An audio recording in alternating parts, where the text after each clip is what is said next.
खुलुमबाय लोगोफोर आरो आइ आफा रायजो राजा नोंथांमोन दा देहा गाज्रिबाबो दिनै नोंथांमोननो गुसुं मोनसे भिडिअ लानानै फैलायबाय नोंथांमोना नायलांदोलाय दा दिनै मोननैसो खोथा आपडेट लानानै फैदों दा बेनो जाहैबाय दिनै खौसेखौ लानानै आरो नेक्स्टआ जाहैबाय दिनै माने शान्ति सुक्तिखौ लानानै नङा होमब्ला दिनैहाय जोंनि बिटिसि आव थारैनो शान्तिया फैमारबाय दा लोगोफोर नङा होमबा जुदि फैबायबा नोंथांमोना फैबाय होननानै कमेन्ट खालामदो नामा आरो जुदि फैयाखैबा फैयाखै नोंथांमोननि गोसोआव मा साननाय दं बेखौ लिरना हरबानो जाबाय आरो दिनै बिथांमोना डाबल इन्जिन सरकारनि जायनाखि बिथांमोन दैदेनगिरि सेलादार बेलादार बिथांमोना गासिबो दिनैनि दिनाव शान्तिखौल' नुयो रायजो राजाफोर मा बुंबावनो बिराद दुखुनांथाव नङा होमबा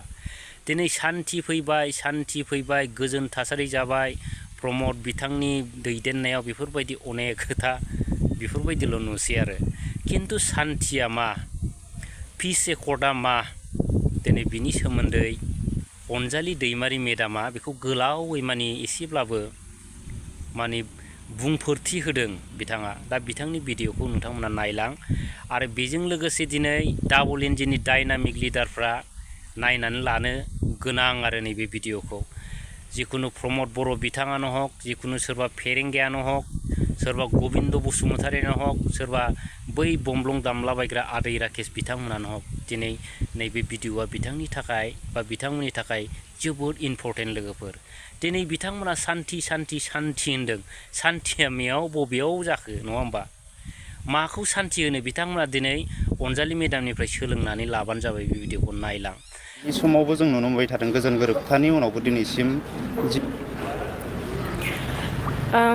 गोजोन गोरोबथानि उनाव जि जानांगौमोन होननानै रायजोफ्रा आसा खालामदोंमोन सानदोंमोन जि मोनसिगोन होननानै जाफुंजोबसिगोन होननानै बेखौ जानायखौ थ' नोंथां बुंनाय बादिनो नुवाखै स्पेशली पिस एकर्ड होनोब्ला जों मिन्थियो जे पिस एकर्डआ सोरजों जायो जायफ्रा हाथियार लानानै सोमावसारो बिसोरजोंसो गोजोन गोरोबथा जायो आरो मोनसे कन्डिशनावसो गोरोबथाया फैयो जे दिनैनिफ्राय बेबायदि असान्ति जालिया जोङो सोरखारखौ क'अपारेट खालामगोन गासैबो डेभेलपमेन्ट खामानि गासैबो मोनसे ल' एन्ड अर्डारनि गेजेराव थाना खामानि मावसिगोन बेफोरबायदि मोनसे कन्डिशनावसो एग्रिमेन्टआव फैयो बेनिफ्राय एकर्ड जायो बिनि उनाव दिनै सागानगिरिखौ लाफानानै माखासे बै संगठन जाय संगठननिफ्राय दिनै बे एकर्डआ जाफुंलांबाय बिसिनि सोद्रोमा एबा दैदेनगिरिफोरखौ जोबथेसालियाव सोना दोननायानो सोमोनांथाव बाथ्रा बुहुमाव बेबादि खुनु नजिर गैया जे मोनसे संगठनजों एकर्ड जानायनि उनाव बे संगठननि मानसिफोरखौ आरो जोबथेसालियाव सोनानै दोनफिननाय बा लाखिबाय थानाय बे खुनु नजिर गैया आरो बेनिख्रुइ बांसिन सोमोनांथावा जाबाय एकर्डनि उनावसो एबा गोरोबथानि उनावसो 2020 मायथाइनि 27 जानुवारिनि उनावसो माखासेखौ जाजमेन्ट होबाय थादों जेरै नियावहाय सानै दिनै एनडिएफनि जोहोलावफोर दं जायहा गोदोनायाव फासिनि अर्डार मोनबाय बेबो एकर्डनि उनाव आरो माने लाइफ सेन्टेन्स मोनदों बेबो एकर्डनि उनाव आरो एकर्डनि उनावनो जेब्ला एपिल खालामफिनदोंमोन सिबिआइ केस थानाय डिआर नाब्लाखौ लाफानानै बिथांमोननि सयजननि बिथांमोनखौबो आरो एकर्डनि उनावसो लाइफ इमप्रिजनमेन्ट होफिनबाय थ' हगारनायाथ' आलादा गोदानै जाजमेन्टसो होफिनबाय ओंखाय बे दुखुनांथाव आनफर्चुनेट जोंनि थाखाय पलिटिकेलि गासैखौबो मावनो हायो सोनोबो हायो दिहुननोबो हायो नंगौ ल' दोङो बेयाव जों ओरैनो बुंब्ला नायोब्ला सरासनस्रायै जे गासैबो आयेननि बेंखनाव दङ खिन्थु दिनै जों ओरैनो बुंब्ला नायोब्ला सरासनस्रायै जे गासैबो आयेननि बेंखनाव दङ खिन्थु दिनै जों मिन्थिगौ माने बुंनायाव गाज्रि खोनायो खिन्थु अपेन सिक्रेट जे बेवहाय राजखान्थिनि गोहोमा जोंनि बे हादोरनि जि आयेन खान्थि दङ बेवहाय जोबोद गोहोम गोग्लैहोनो आरो बेजों लोगोसे मुंख्लंफोरनि न'खरफ्रा मोननो गोनां जा 5 लाख रां एक्सग्रेसिया आरो गोबां सोद्रोमाफोरनि थाखाय जि रिहेबिलिटेसन होनांगौमोन बेफोरबो दिनै जाफुङाखै जादोंब्लाबो माने 50%बो जायाखै बेवहाय बयबो दुखु मोननानै दङ आरो बेखौ मावनांगौआ जोंनि सोरखारनि दायित्व जायफ्रा बिबानाव दङ आं बेखौ सानो लोगोसे गोजोननि खोथाखौथ' आरो गोजोना खुगाजों बुंनाय खोथा नङा गोजोन फैबाय होननानैनो जोङो गोजोन लाबोनो हाया गोजोननि परिबेस फैनांगोन गोजोनखौ साफ्रोमबो जोंनि बे बिटिसि हालामनि साफ्रोमबो नोगोरारिया मोनदांनो हानांगोन अनुभब खालामनो मोननांगोन फिल खालामनो हानांगोन जे गोजोना फैबाय अब्लासो नंगुबै गोजोना फैगोन बेवहाय खुगाजों बुंनाय आरो नंगुबै रायजो राजाया मोनमारनाय गोजोननि गेजेराव गोबां फाराग दङ आरो खौसेखौ लानानै दिनै गोबां मानसिफ्रानो गोबां दैदेनगिरिफ्रानो गोबां रायजो राजाफ्रानो हास्थायदों नङा होमब्ला नाथाय जों रायजो राजाफ्रा हास्थायमालाय मा जानो दिनै दैदेनगिरि बिथांमोनानो हास्थायाब्ला माब्लाबा बै खौसेया जागोन रायजोफोर आरो जायनाखि दिनैनि दिनाव जाय बिथांमोना दिनै गोन्दो गोरोन्थि मावलांबाय अब्लाबो बिथांमोना गोरोन्थिखौनो सिखार लाया बेफोरबायदि अबस्थायाव माब्लाबा जोंनि दैदेनगिरिफोरनि गेजेराव खौसे जागोन रायजो राजाफोर दा बेखौनो सिन्था खालामनांगोन दा बेखायनो खौसेखौ लानानै माने बाज्ल'लाबायनानै लाब गैया माने गोबां बाथ्रा दं बिनि गेजेराव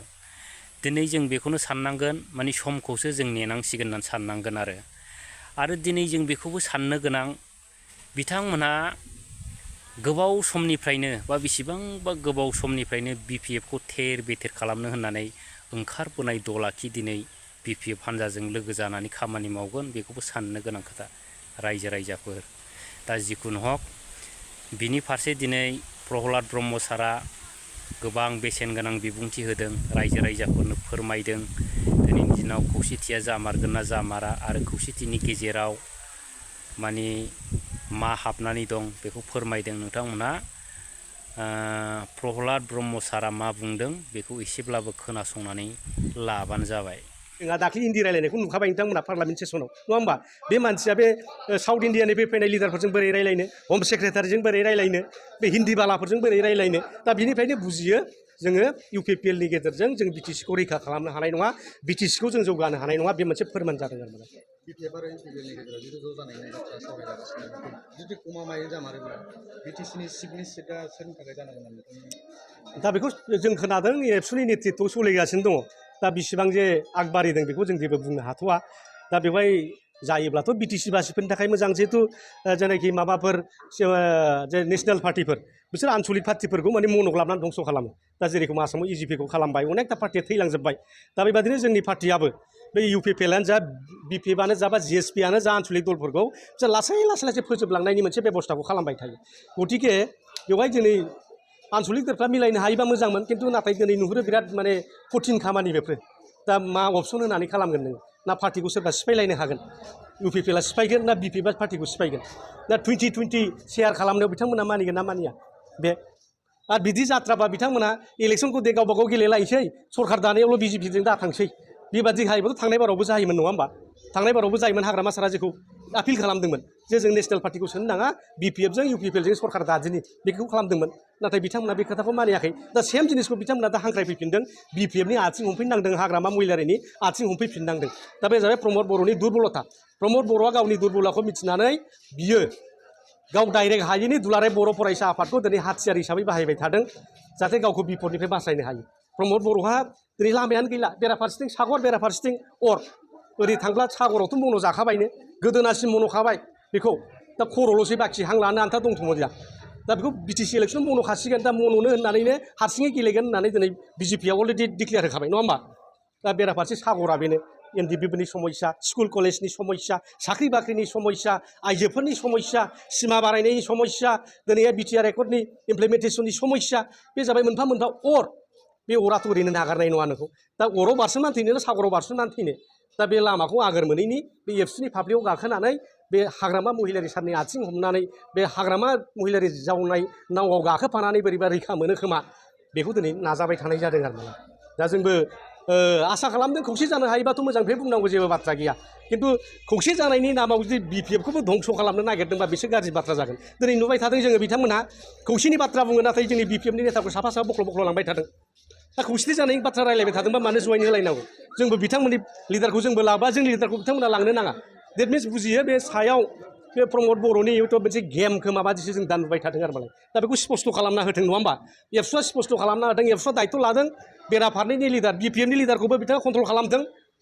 UPPLनिखौ कन्ट्रल खालामथों बे डिफेन बर' बिथाङा बा दुलाराय बर' फरायसा आफादा आं दिनै बिथांमोनखौ आपिल खालामहरगोन खुगाफोरखौ बयनिखौबो सुथे नङा होमबा दिनै राकेश ब्रह्म बिथाङा जेखौ होनलाबाय थादों हाग्रामा महिलारि सारा शिब जालानो माबा गुवाहाटियावसो माबा केबिनेट मन्थ्रि जाहैसिगोननो बेफोर बे बानसावनाय बाथ्रा बे उराबातरि बाथ्रा बे उराबातरि बाथ्रा रायलायनानै जेबो दिनैसिम थिरांथा लानाय जायाखै जोंनि पार्टियावबो माने बेखौ जों जेबो मिथियाखै गतिके बेफोरबायदि माने गोदाव सोराव माने BPF खौ फान्ड लानाय मानाय बेफोरबायदि बाथ्राफ्रा जाहाथे बन्द जायो आरो बेखौ कन्ट्रल खालामनांगौ होननानै बर' फरायसाफोरा आं दिनै बिथांमोनखौ माने गेबें गोसोजों गोसो गोथारै दिनै खावलायहरदों।